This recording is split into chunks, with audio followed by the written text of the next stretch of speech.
Continue our breaking news this morning. A wild scene coming out of the Boston area, specifically Watertown, where a suspect is dead. The manhunt for a second suspect continues, and this, according to local police, is connected to the Boston Marathon bombings. We are getting some confirmation of that. We want to go right out to our correspondent Brian Ross, who has been on the scene throughout the morning, collecting as much information as possible. Brian, thank you for joining us once again. What's the very latest?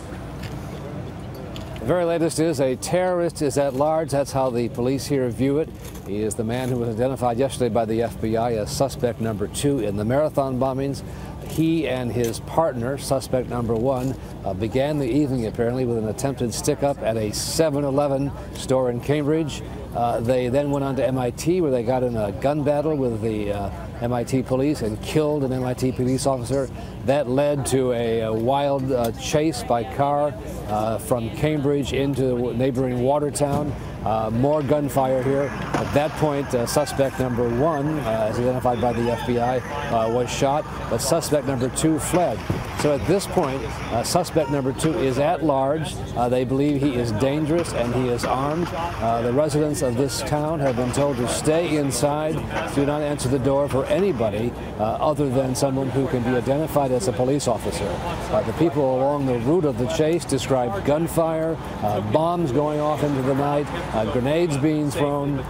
So suspect number 2 remains at large. There's a huge police presence here with people looking for him. He's hiding under the cover of darkness. The sun comes up in about an hour. That will probably aid the search.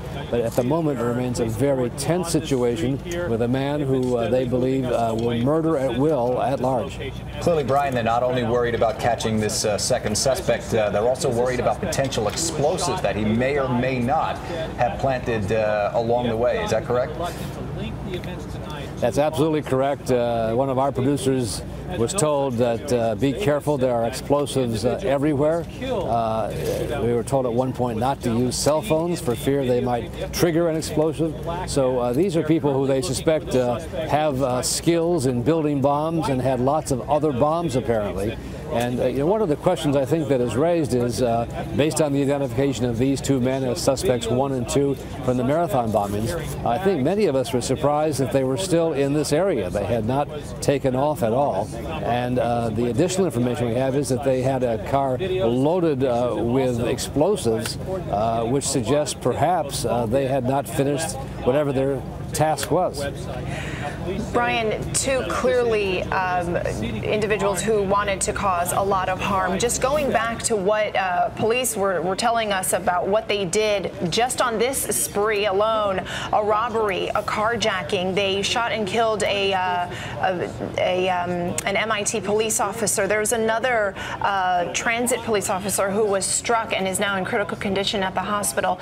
And the concern is for the residents also. They want to make sure that everybody stays inside and everybody is vigilant, because until the sun comes up, there's no telling where this man is. Right now, is there any developments on as far as how police are going to keep the area safe? Is it still just the door-to-door? Have you heard any updates on that? It is door-to-door. Phone calls are being made at random to residents, so they call reverse 911 calls. And they have an area where they think he may be, and they've tried to square that off. But with darkness, that is an ally for someone trying to hide, for a fugitive. But that is the concern. It's probably about a mile down the road from where I'm standing right now, where this is taking place. But it's a very tense situation there. They have no doubt that this person is prepared to kill again.